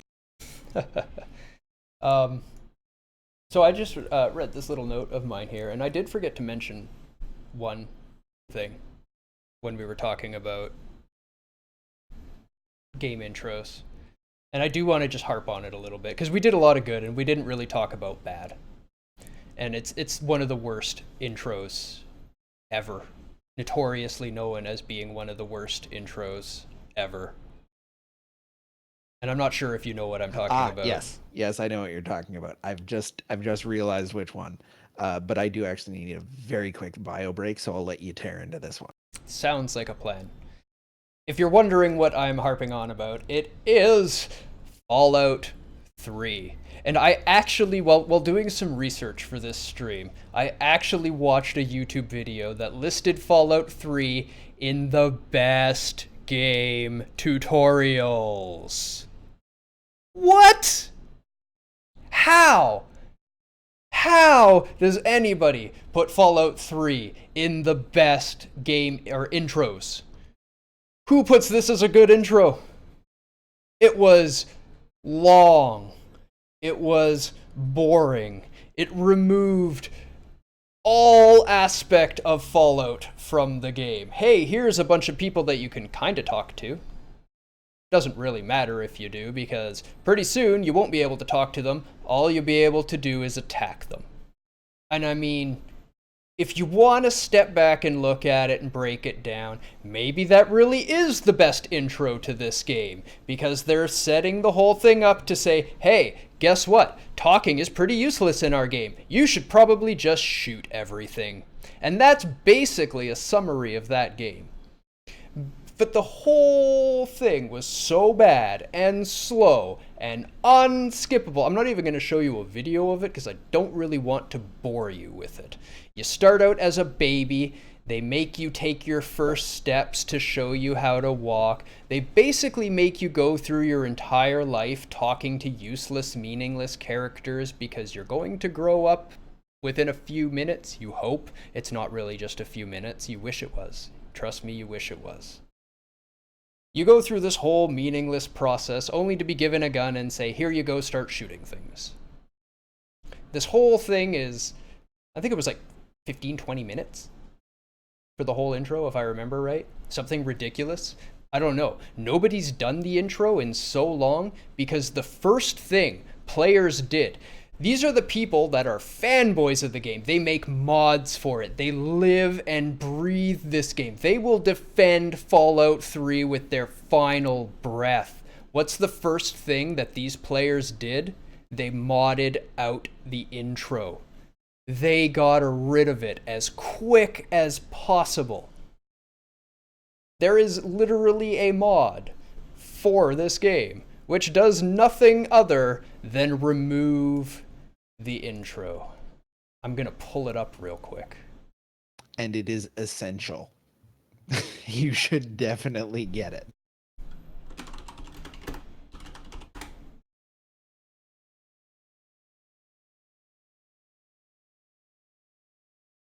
But I did spend a moment bashing the game itself, their Rage, by saying it actually is kind of a good intro for this game, because it does really set up the standards of what the game is going to be like once you start playing it. Oh yeah. Oh yeah, it lets you know that it is not Fallout 1 or 2. Yeah, here's some things that you shouldn't talk to. Now here's a gun to shoot them with. Is that really, guys? Come on. Okay. Steam's not responding. I'm trying to search Fallout 3 in the workshop, and it's just not giving it to me. Just gonna have to take our word on it. There's an intro skip mod. If you're ever gonna play Fallout 3, you should probably install it. I don't recommend it, though. Playing Fallout 3, that is. Play Fallout 2. It hasn't aged very well, but it's still a better game. Or better yet, play Outer Worlds. It is totally Fallout souled. The spirit of it is truly within the game, and it's just a fantastic play. Absolutely fantastic play. So Outer Worlds is great. So we've gone over fighting game tutorials. We bashed that a little bit. I want to dig more into Dark Souls as well.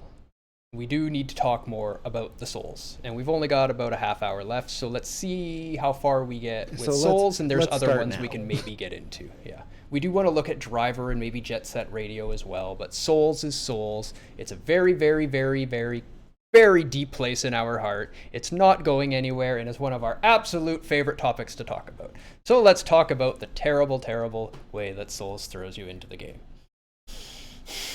In all of their games. You know what? Dark Souls 2, I'm going to look right at you the most. What the fuck is up with adaptability and agility? How do you not warn us about this shit? Huh? What are you doing to me? You damn near killed me. What do you mean you don't like having your dodge iframes attached to a stat? I don't mind it. to be perfectly honest, I have no problem with it. But tell me about it. Don't just like, oh, dodge is kind of shitty in this game. That was basically my takeaway. Until Rage told me, hey, you can actually make your dodge better. I was like, what? That's amazing. Yeah. Yeah, not well handled. Like, even if you want to talk about really, really bad stat explanations, see if you can pull up some footage of the Demon Souls stat menu, or maybe find a photo of it or something. It is horrific. They have little symbols, and you have no idea what they mean, and there's no text beside them. There's just arbitrary numbers, and you're looking at this new sword that you found, and you go, "Well, I need 15 pokey diamonds, and I need like 14 swirls to use this, but I don't know what that means." Not the greatest image. That's stats. You wanted weapon stats? Yeah, so your status menu does a better job of it than like weapon stats, for instance. But if you look like at any of those little icons beside what the actual name for the stat is, does that make any sense? No. No, not at all. Like, absolutely none.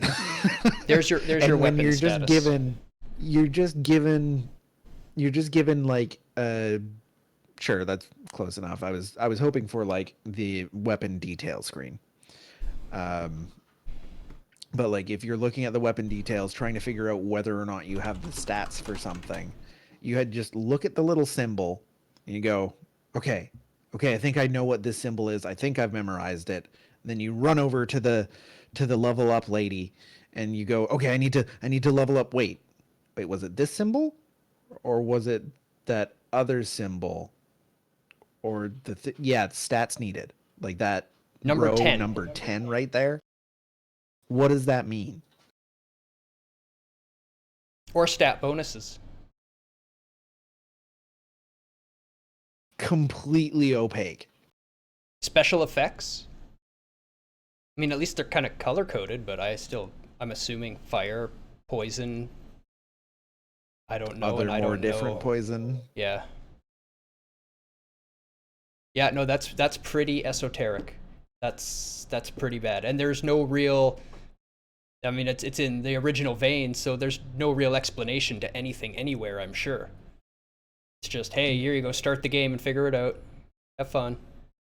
And in even Dark Souls, a game that we love so much, Yeah, I suck they that did a game's dick terrible all day. they did a terrible job of explaining it. And the only way to figure out like what a stat actually does is in your status menu to hit select and then move your cursor over the stat that you want to figure out. And that game does not teach you to do that anyway. You see, that's something that Dark Souls could have kept their feel of the character being lost and secluded and new to this realm. Very, very easily. Very, very, very easily. That feeling could be kept by still telling you how your menus work, how you interact with the game world, stuff like that. You don't need to give away all those secrets that. See, one of the big things for the people that haven't played Souls, and the reason no real Souls player will give you any help until you've played and failed a few times, is because one of the big experiences in the game is playing and failing and learning. If you go in with a strategy guide and you know what to expect, you're not getting the Dark Souls experience. And it's one of the beauties of the game's design, but it does create this gap to getting into the games. It's terrible. I Yeah, wish I could have gotten into them easier. the barrier to entry is quite high, and that is not helped by the get good sort of mindset that permeates the community. Just expecting, somebody else to suffer the way that you've suffered. It's not helpful. It doesn't help new people get into the series. But, you know, that being said, part of the Dark Souls part of the Dark Souls experience is failure. Mhm. You need to learn how to fail. You need to learn how to be okay with failing. You need to keep going. You need to go keep doing it. You need to learn every time you take an attempt at something, It's which is great, but also just like teach the player how the systems work. yeah, me understanding how my stats affect my character won't change my exploration of the game's world. It won't change my learning of things. Like that's just a big chunk of the game that they didn't want to ruin, but they could have given us more than they did. So we can now fast forward a little bit. We've talked about, the shield and bad stats and these bars to entry, and in my experience, I hadn't done a lot of parrying in games and stuff like that in real time. So I didn't know if they wanted me to start my parry when the sword is back here so that my sword is halfway in and meeting theirs, or if they wanted me to hit the button right as it was coming in. And I died a lot figuring out parrying. Actually, to be fair, I died about 10 times trying to figure out parrying, and then I watched 5 minutes of Lobos Jr.'s Parry the World run, where he parries every single enemy he encounters, and after 5 minutes I went, got it. And I was good to go. I have been a massive Dark Souls fan ever since watching that first 5 minutes and going, oh, that's how you play this. And in doing my teacher proud, if you watch this, I beat Gwyn without getting hit my first time. Thank you very much. You inspired me. And to be fair, if you fight Gwyn without relying on parries, he is actually a legitimately very difficult boss.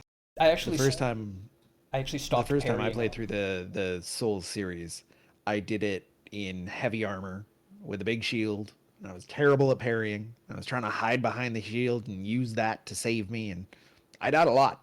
I died a lot to Gwyn. He will wreck that build. He does not give a shit about your shield. Nope, he does not care. About halfway through the fight in the parrying him, I got bored of parrying and I stopped parrying and I just started rolling through his attacks and poking him between every roll and finished him off that way. he's pretty Much slow better and way to do that obvious fight. once you understand his timings. But let's fast forward, and they've actually made a FromSoft game with a fantastic tutorial system. Like, one of the best tutorials I've ever done in an action RPG game. And they've kept it within the story and world relevant without ever breaking any game walls. It was just combat training. It was amazing. Of course, I'm talking about Sekiro. And you can miss the training. It's actually very easy to completely miss your training room. You just don't find it, and then you just, oh, okay. It's always there. You can always find it again, and it's right there if you ever explore the very first place. But yeah, you can miss it, which is great. Great Dark Souls. I'm sure it was a little bit of Activision going, no, you've got to teach the players how to play this game so that we can get more players in. And they're like, hide it off to the side. Hide it off to the side. Oh. Yeah, put it where the player's never gonna look. But once you actually go up and meet this enigmatic character and start fighting with him, it is fantastic. I bet you I can pull up some great video of it. And it will actually take you through quite a few of the game systems, teach you more or less how they work, and give you a safe space to practice them, rather than just dying and losing all of your currency and all of your experience. You don't lose it all. You lose half of it, or 30% or something. Yeah, but you do that enough times and you're down to 1. Yep. They'll never take that 1 away. Okay, here he is. Yep.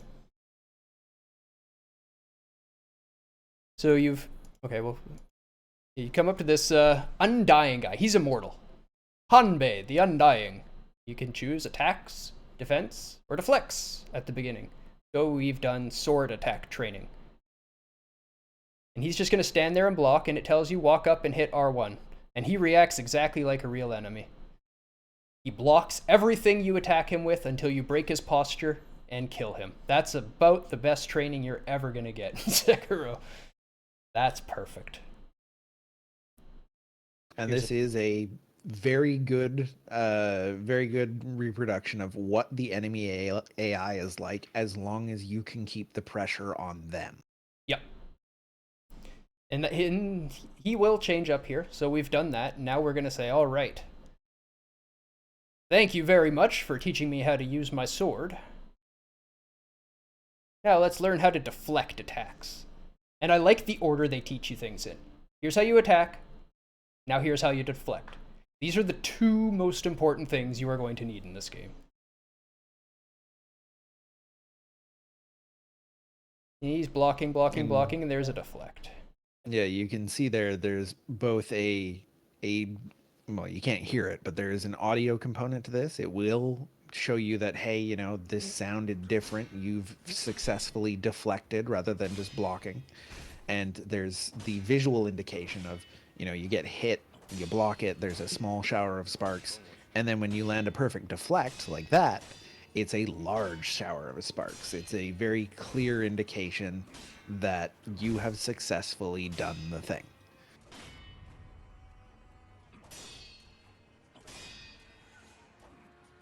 And those of us who are eagle-eyed will notice that as you deflect, you're actually dealing posture damage to the enemy as well, which gets you an advantage in the fight. So you very much do want to time for deflects rather than blocking. Oh yeah. It changes the whole face of the game. This guy spent a long time here, and I recommend, if you're new to the game, spend a long time on those deflects. If you can't deflect every single attack that guy is throwing at you, you should probably try it again, because he's pretty slow and they're pretty obvious, and he is by far the easiest enemy in the game. By far. And now we're learning how to sidestep.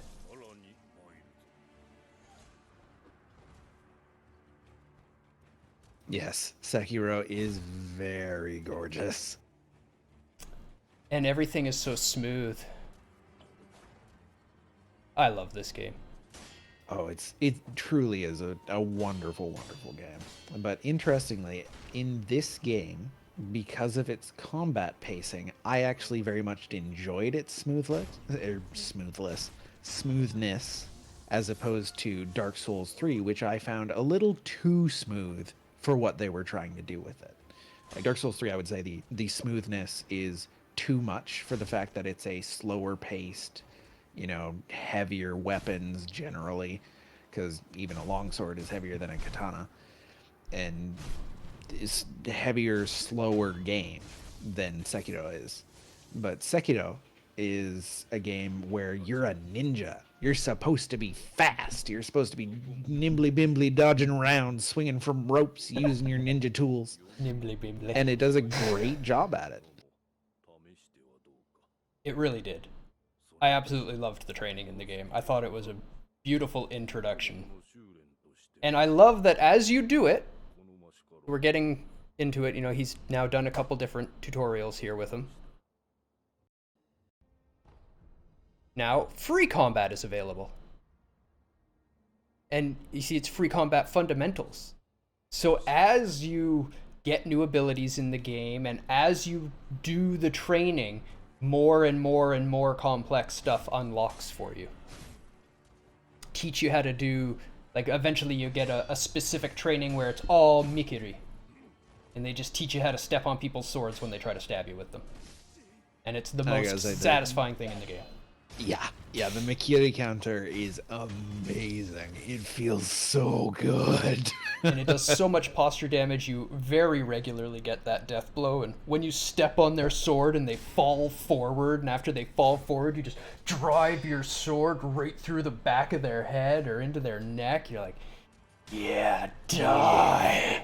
Yes. I am the ultimate ninja. Yeah. Yeah, it is Ninja Simulator. Nothing made me feel like a ninja more than this game did. I was just a badass. But at the same time, if you weren't paying attention, you'd be dead in very short order. Oh yeah. Oh, see, here we go. Now you can see, after doing attack, deflect, and step dodge, now there's consecutive deflections. Not just one, you gotta do a whole series of an attack. Vitality and posture to teach you the interaction between the two stats, because this is something really, really, really new. FromSoft has never even done this. This is their first time doing this system. So even they must have been like, we should probably teach people this one, since it's so vital to the game. You can't even beat the first enemy unless you fully, like the first tough enemy, the first general, will kick your ass over and over and over again until you get what is happening with posture and vitality.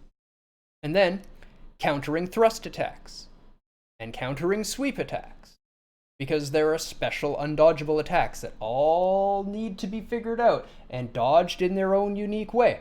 There's thrust, there's sweep, and there's grab. On this step dodge, that's where they teach you about grabs, because you can't deflect, or you can't do anything other than dodge them except for perfect parries, which can perfect parry anything. But I'm not sure if they get into that. They probably talk about that in the deflect step. It's been a long time since I did that. I do remember. don't remember. I do know that's where I learned that, is anything can be deflected. I'm pretty sure they were talking about that in the deflect step. But you can perfect deflect a thrust or a sweep as well. But they all have their specific ways. So like a thrust, you're supposed to either perfect parry or mikiri, which is a special skill to avoid. A sweep attack, you're supposed to jump over, which is a beautiful touch. Hey, we've got this button for jump now. We've made jump a bigger part of the game. Let's include jumping in combat. Let's make it essential at times. Fantastic way to introduce the mechanic. And if you fill out your skill tree, you're not doing a skill-less run of Sekiro, you can actually turn the jump into a legitimately powerful combat ability. Like, you can throw tools while you're jumping. You can attack while you're jumping. You can use sword techniques while you're jumping. You can jump on people's heads and bounce off of them and then do special attacks from up there and be a crazy ninja. You can do that without skills. Jumping on their heads and bouncing off of them, that's just base ability. Yeah, bouncing off of them is basic, but you can add other layers to it. Yeah, that's what you're supposed to do when somebody tries to sweep attack, is jump on their head. So now you see FromSoft, you've now shown us all of the cores to this game. We now know what all the abilities are, and guess what? It didn't make it any easier. It just let us actually play it. It totally works. You can do this more often. We don't mind. Even as a hardcore big fan, it's a good thing. It really, really is. Please. And it checks off a lot of our list of what makes a good tutorial. It shows you how the systems work. Yep. It's fairly quick. It's skippable. It doesn't evaluate the player or deal with your controls, but it nails the top three, which could be argued are the more important ones. Absolutely. Especially if your game doesn't include a difficulty slider, like you don't have different difficulty levels. Yeah. There's no real evaluation of the player. The game is the player's evaluation in this case. Yeah. Yeah, but what I was saying is, a lot of people, they'll know all this information. They'll still fail on the bosses. Like, just because I know how to deal with a thrust attack and a sweep attack and a grab attack doesn't mean that I know what that attack is going to be. I still have to have sharp enough eyes to watch the boss and learn the tells and learn the positions and learn the movements to understand this is going to be a sweep and this is going to be a thrust and this is going to be a grab. And some enemies might be more obvious than others. The big spear guy holding his spear to the side and back like this. Like, yeah, that's probably going to be a sweep. That's about the only way he's going to be able to hit me with a spear from there. But if he's got it tucked in and right by his side with the point towards me, yeah, that's probably going to be a thrust. But you still have to pay attention, use your eyes, understand this. Understanding the combat system just tells you what you should be doing to respond. It doesn't tell you how to respond. Good tutorial. Well, and in especially such an in-depth combat system as this, you have multiple options for dealing with all of those. Like, Most of them you can dodge. You probably shouldn't, but you can. You can deflect just about anything in the game. You can jump. You can use techniques like the Makita counter. Yep. Like it's just a wonderful, wonderful combat system. Interestingly, in Pseudo, in his very first playthrough, has found he's very fond of jumping. Enemies forget to block quite often when you jump, and he can blast through most of the regular enemies this way. And then he met the purple guy at the top of Hirata Estate. Suddenly, that technique, not so effective. Suddenly it stopped working. I wonder what happened. That's one of my all-time favorite messages I've received about FromSoft. Quote unquote, God damn it, FromSoft.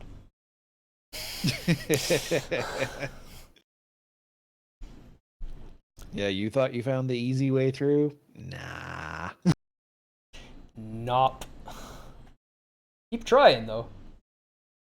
Bloodborne's tutorial, while we're on the Soulsborne series, wasn't, they didn't really have a tutorial, per se. It was just the words on the ground again. But at least they conditioned the player better. Yes, they did condition you very well in Bloodborne. There's no more, you have a shield. Now miss your weapon. I didn't miss my weapon in Bloodborne. I got it right away. A big wolf turned around and ate my face, and then I woke up in a strange place, and some happy little entity handed me a weapon. What a strange game. Sets up your expectation for the combat. You're gonna die a lot. Yep. It shows you more or less what's gonna be happening. Is, here's your weapon. Your primary weapon goes in your right hand. Here's your gun. This is for parrying. And then it says, okay, go kill the thing that killed you. Yep. And now that you have a weapon, it dies much easier. Though, if you're not careful, it will still eat your face. Yes, many times in a row. Yes. Only once for me, but fuck that thing. You can also, if you are a veteran of Bloodborne, kill it. You can slap it to death with your bare hand, or you can initiate a backstab without using a parrying weapon. And you can kill that first enemy. You can do it. You just got to be good at the game. And then once you've done that, the first bonfire, the first lantern that you get to, will then take you to the Hunter's Dream, the place where you get taken to be given your weapon, given your sidearm, and you can then pick up your weapon then. You're not punished for being good at the game. They don't make you go through the tutorial if you don't want to. And you still get to the same spot, but it does reward you. You get some extra blood vials to start the game. You start with a couple more blood echoes. Like, it's incredibly, incredibly well done, despite the fact that it doesn't actually have a tutorial. Mm-hmm. Yeah, it is a little guilty of all the same things we were talking about with Dark Souls. And again, it's to create that atmosphere, that emotion. The game's design is designed to evoke emotions from the player, specific emotions at specific times, and it actually does it. That's why I say it's the greatest game ever designed. Not to mention the perfectly tuned tight combat and great mechanics, interesting leveling system, the variety of weapons, level design. Yeah, we could go on and on. The DLC being hands down the best single piece of gaming content I have ever played. Yep. All of this is fact. So play Bloodborne, but to end this on the stinky side, let's take a look at how to make one of the worst game tutorials ever. Truth is, Tanner, 3 years on the department. So anybody who's thinking about making a video game, don't do this. Okay. So you get up to the final, actually in the game. Okay, here's the tutorial. This is it. There's your tutorial.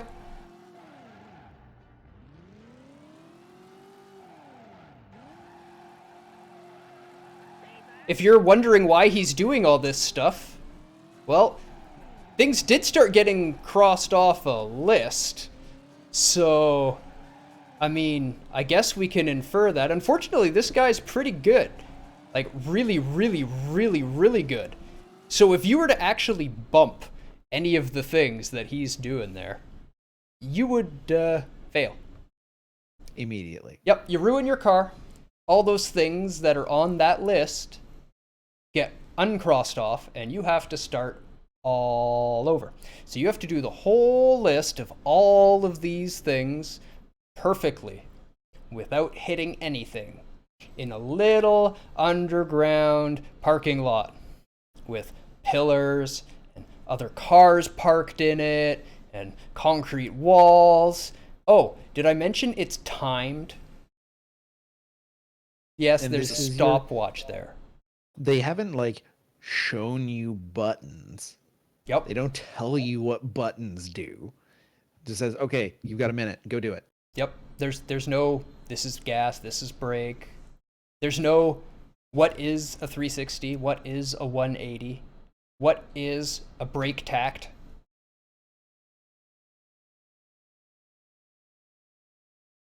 Oh, you wanted to play Driver the game? Well, you must already be a driver then, right? Otherwise, why would you want to play a game about it? And you know, if you're a driver, then you must understand how arbitrary controls on a controller work as opposed to, you know, a steering wheel and pedals and a gearbox and a handbrake. Oh yeah, absolutely. Absolutely. And, you know, they didn't even say don't hit anything. Yeah, that's not on the objectives list. Doesn't say anywhere that you can't crash your car. Doesn't say anywhere that your car is going to get totaled if you touch anything. I don't see any indication of any of this anywhere. But, yes, if you tap one thing, very beginning, all over again. This is so bad, that a lot of people could not even play the game. And there is one other one that ranks up here with it that I would like to pay the homage to. We do have to point out that this game is just as terrible.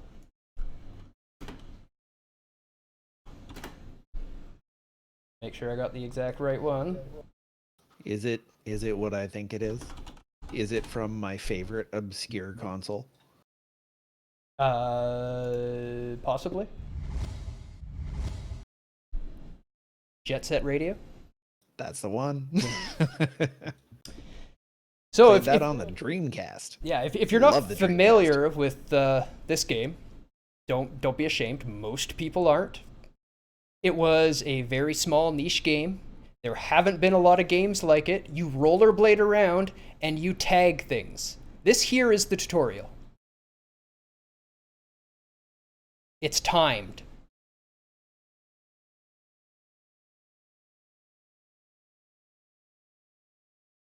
You can actually, without bumping into things, it says. So if you bump into things, you fail. Oh, it doesn't show you the timer. No, doesn't tell you that it's timed, but it is timed. It Yep. doesn't tell you how to do any freestyle skating stuff. It just says, try doing it. If you pull R2, you can dash forward with a burst of speed. Okay. Lesson 4. Try moving L in something directions. Okay. It'll give you the basics of how to move around. And then it'll tell you, go tag some stuff. Now, That interlacing actually hurts my eyes. yeah, me too. Me too. Yeah, all in this very easy to read scrolling If you text jump that after your definitely dash, you doesn't can hurt jump your longer eyes. distance. So, I mean, it's not as bad as the driver one, obviously, right? We've actually got some tutorial information here. But still, at the end of the day, a lot of people were confused. Jump and land on handrail to begin grinding. Oh, this is Jet Set Radio HD. I wonder if they improved this tutorial. I feel like they did. I don't remember it being this good. Yeah, I think they have. Let me do a quick search.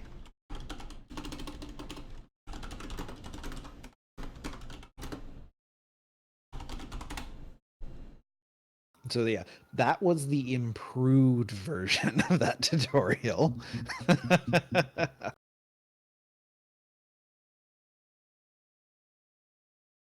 This looks proper. Oh yeah, here we go. Here's the aspect ratio that I remember. This is not the tutorial though. You're a This lying, is lying. the downhill tutorial. Yeah, it looks like they had a different tutorial in each level, basically. No, that's a different Jet Set Radio again. Unfortunately hard to find old game footage. But yeah, the tutorial would just tell you, go do these tricks.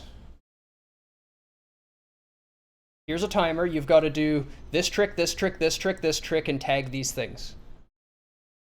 That's not a tutorial. That's a level.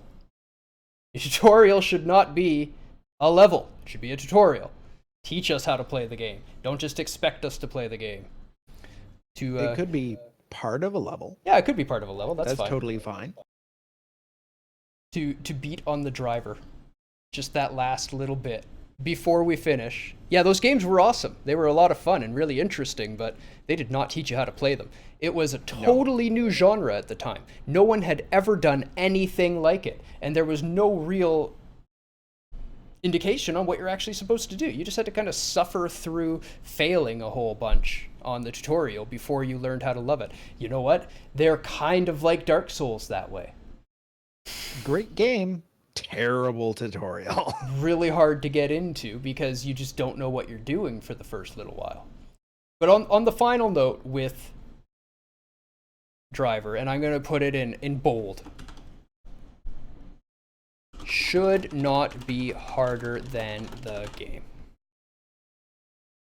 Makes a really, really bad tutorial when the tutorial is harder than the game. Once you got into Driver, you were fine. If your buddy came over and did the tutorial for you, you were just fine at the rest of the game. Let that sink in. If you could pass that tutorial, you had more than enough skill to do literally anything else in the game. Yeah, it taught you to finish the Literally game. anything else. You were not challenged by the rest of the game because you beat the tutorial. What? What? Anyway, I hope you learned a little bit about game tutorials and game intros and what makes a good and bad one. Remember, it doesn't make a good or bad game, and it doesn't mean you have to disenjoy or enjoy a game just because it had a good or bad tutorial, but maybe you'll get that little bit more appreciation the next time you're booting up a game and looking at the choices that these designers had to really make in order to allow you to get into the game. Hope we opened your eyes a little bit. Thank you very much for joining Games by Design this Saturday evening. I'm Deus. And I am Rage. Wishing you a happy weekend and saying may all your shots be headshots. Good evening.